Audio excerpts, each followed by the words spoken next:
What's up YouTubers, WhiteBeanieGuy here, and welcome to my first ever video tutorial on post-processing using Adobe Photoshop CC. This is a topic about basic post-processing, so anything about camera setting, lightings, how to install Photoshop, how to install plugins, etc. will not be discussed in this tutorial. So first things first.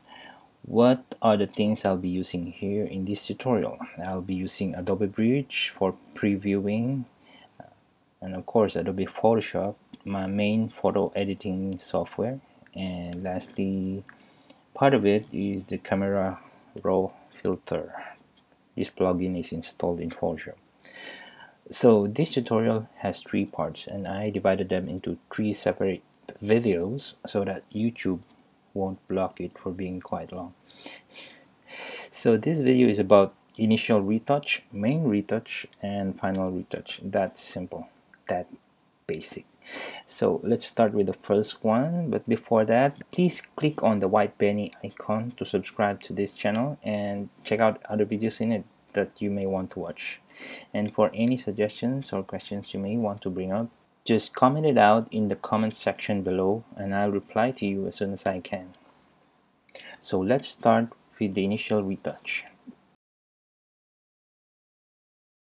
Let me bring up on the screen my Adobe Bridge, and this is the topic that I want to discuss in this tutorial. So for this first video, it will be the initial retouch, which will cover white balance, highlights and shadows, vibrance and saturations, and lastly crop if needed. Second video will discuss about main retouching, how to enhance the eyes, remove some spots, and clear the skin. And on the third video will be the final retouch, which includes color casting, curves, and vignette. Okay, so let's start with the initial retouch. So today I'm going to do post-processing with this photo. So I'm in Adobe Bridge, and let me activate my mouse pose effects so that you can see where I'm clicking and some areas can be focused. So I have here a photo of a model. She's a cosplayer, and I want to do some post-processing on this photo. So if we look at it, there are some dark areas here. I want to highlight it a bit. Some details of her gloves doesn't show anything but darkness. I want to fix that as well, and maybe a little cropping until this part of her body would be fine. And most especially, I want to highlight the darkness from her eyes. She's cute, isn't she? Okay, so what I'll be doing is I'm gonna open my Finder here and my Photoshop. I'm using Adobe Photoshop CC. Oops, showing you my topic. Let me close that in a bit. Save. Let me save this somewhere and just name it TIFF file. Okay, save. Sorry about that. And it's closed now. Now let me open my Finder, and there's the photo I want to edit. I just drag it and drop it here. So when you open it by doing this, you will initially be presented first in the camera raw filter. Why? Because let me show you that the image that I have is a raw file. It has the extension of ARW. Some other camera has different extensions, but I'm using a Sony camera, and this is the extension. I think it has not been standardized yet. So anyway, just to let you know, just in case you don't. So let me go back to my camera raw filter here, and as I've mentioned, We are on the first video, which is the initial retouch. So first things first, I need to fix the white balance here. So what I usually do is just simply use this white balance tool, or looks like a dropper, and look for the brightest white area, or not too bright, maybe a little bit bright, and just click it, and boom, the white balance is fixed. So let me undo that and get your attention to this area. This is the basic adjustment tool. All are starts with 0, and the white balance setting here is as shot. That means my camera is Sony A77, and this is the white balance setting that I've had.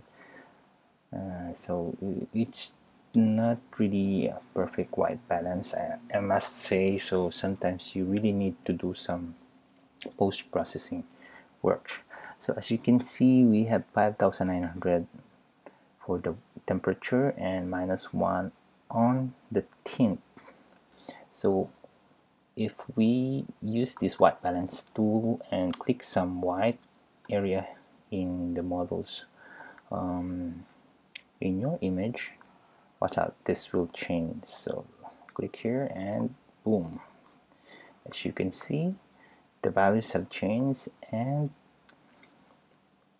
the image is lighted accordingly according to the white balance. You may click it again if you want, and it will change a bit. So that's the white balance. So if you can see, the temperature has increased a bit to remove the bluish part of the image, and then on the tint part it adjusted to +12, which adds more of a magenta feeling on your image. So that's the first part of the initial retouch, white balance. Second thing is the highlights and shadows. So if you can see in our histogram here, something may be wrong or something may not be right. But if I look at the image, it seems okay to me. But in this area here, sometimes I want the white area to be a bit grayish, super gray, but not too dark. So what I normally do, I'll just lower my highlights a bit and focus my eyes into that white area of the image until I can see some details. And as you can see, you can now see a bit of folding and shadows in it, and I think that would be okay. -43 should be fine. And I can see some shadows down here, and this yellowish thing appeared as well. And do that, yeah. So it looks a bit more detailed in this way. So that's for the white. That's for the highlights. Next thing is to adjust the shadows. This is part of the highlight shadows adjustment. So I want to see details in this hand, so this is full of shadows. Also the hairlines, I want to see something in it, just a little bit. So what I'm going to do is to increase the shadow level up and away until I see a bit of details, and I think that should be about it. I'm fine with it. And that should be okay. I can see some hairs here. I can see some fur details on this area. If you want to add some more, you can add some more. So just don't overdo it. Just make sure it's acceptable. So okay, I'm good with the highlights and shadows.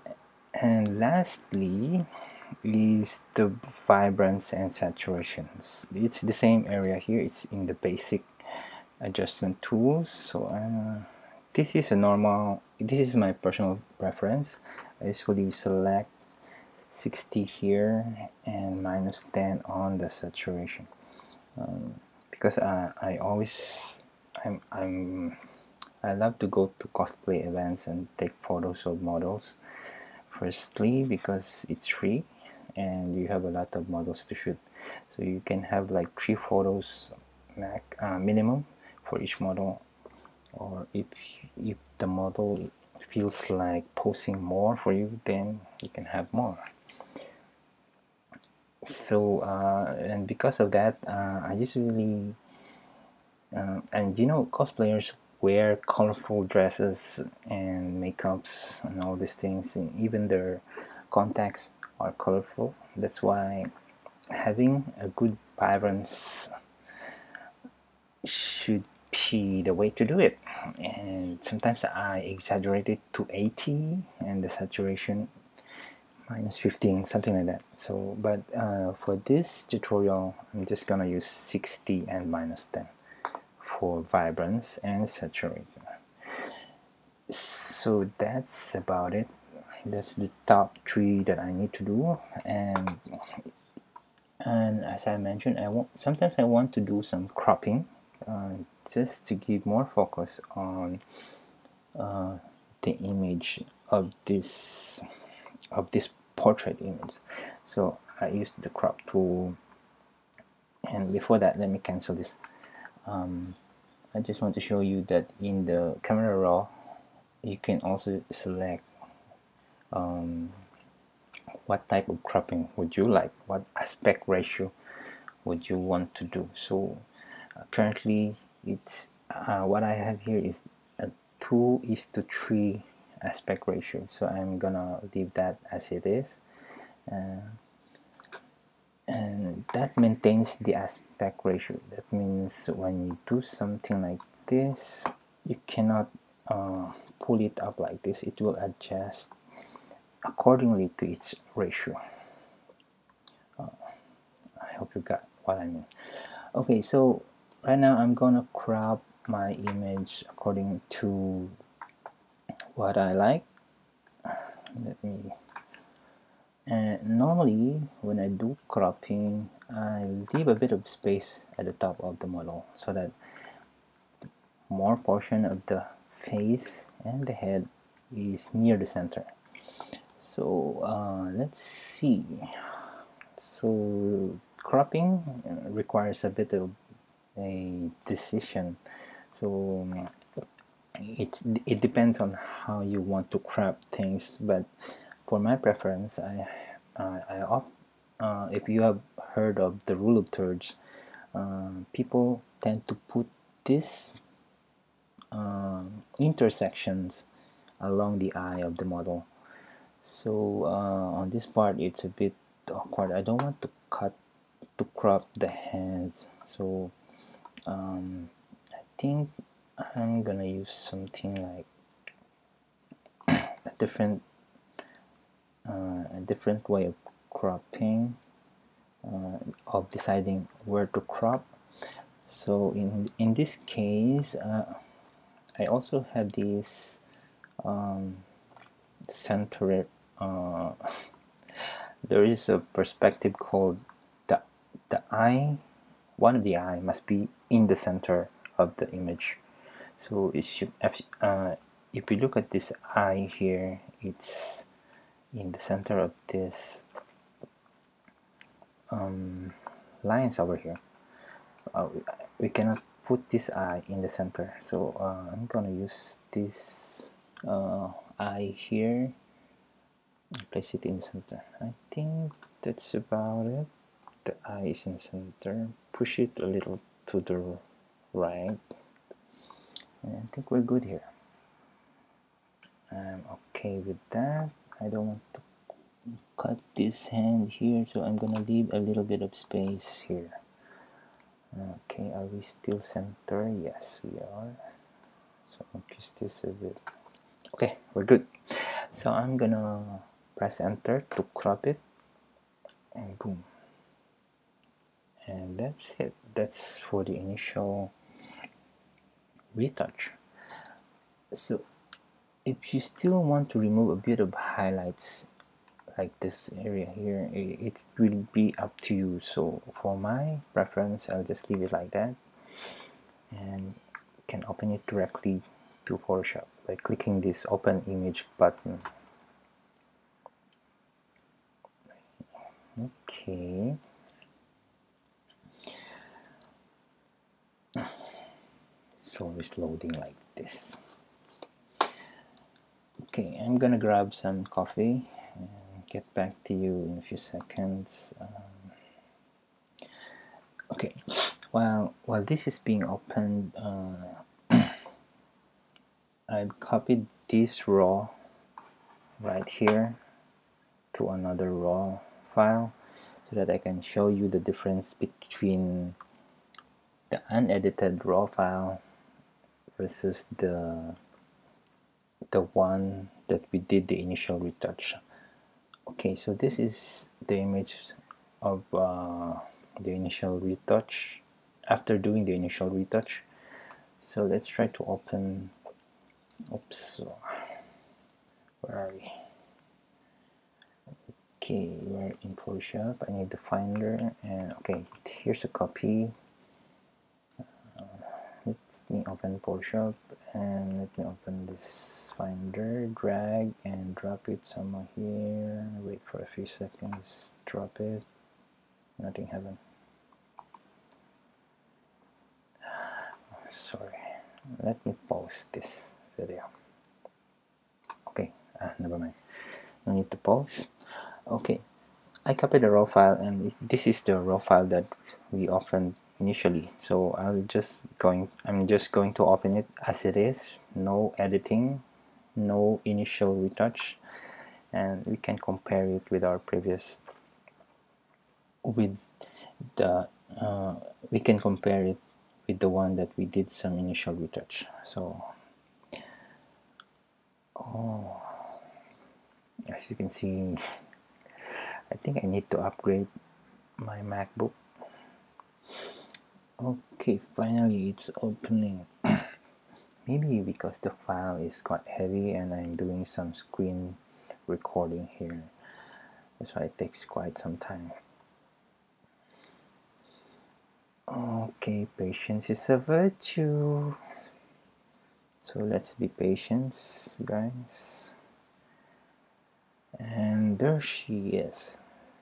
Okay, I'm gonna select this image, copy it and paste it in the one that we had the initial editing. Oh, okay, this one is not cropped yet, so let me get back to you with the cropped one. I'm gonna pause this video. I think I don't need. What? Let me see. Oh, this is the crop one. Okay, wait a minute.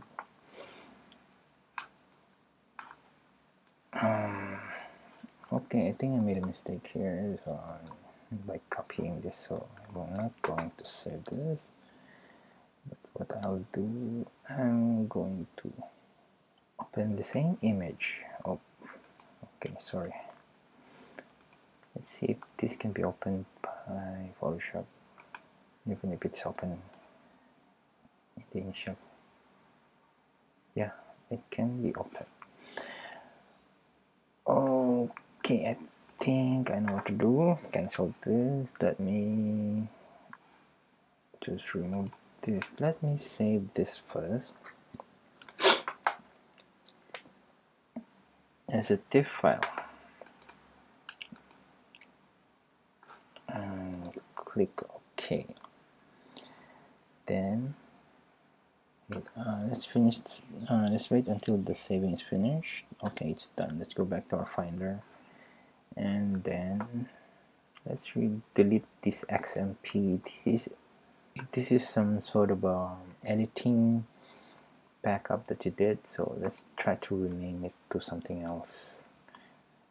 So every edit we've made with the camera raw filter is saved in this file, and if we delete it or rename it to something else, then it will reset back. But I don't want it to reset back. How? Okay, so let's just call it let's just give it that thing. What the?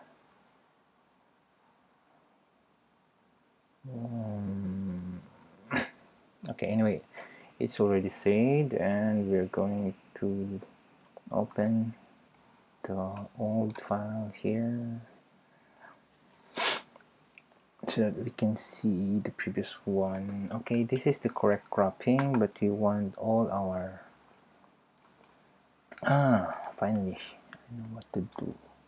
Let's go back to this shot thing, and let's go back to the default, and this one also, let's keep it 0 and 0. Okay, so we reset back to a shot and open it. Sorry about the delay, but I think it's a good thing to understand. When you make mistake, you will learn something. Then in the next time you do it, you won't get this mistake twice. Okay, so this is the raw file without editing, and we're opening it, and there is the same cropping as what we've done with our initial retouch. So again, patience is a virtue, and we're opening it now, and we'll be copying it to our image where we've done our initial retouch. Paste it here, and boom, finally. Whew. Okay, so this is the before image, and this is the after image. Wow, that sounds like a band. After image. Yeah, I remember back in the 90s. So before image, after image. See the difference? So that's just the first part of the tutorial, the initial retouch, and let's just review it. We did okay, let's check the course outline. So let's just review it. We did initial retouch, we did white balancing by using the white balance tool and selecting a portion on the image. We did some highlights, reducing so that some of the details in your white will be displayed better. Or so what I did is just make the white a bit gray, and also we did some shadow, reducing the shadows so that the darker area of the hairlines of the model will be displayed, as well as the gloves that she had. And lastly, the vibrance saturations, because I'm most of the time doing photo shoot with cosplayers. I like my photos to be vibrantly colorful, but I'm doing some reducing on the saturation so that the skin tone of the model will remain a bit not too yellowish. And lastly, the cropping. So that's it for this video, initial retouch, and I'll see you in the next video, main retouch.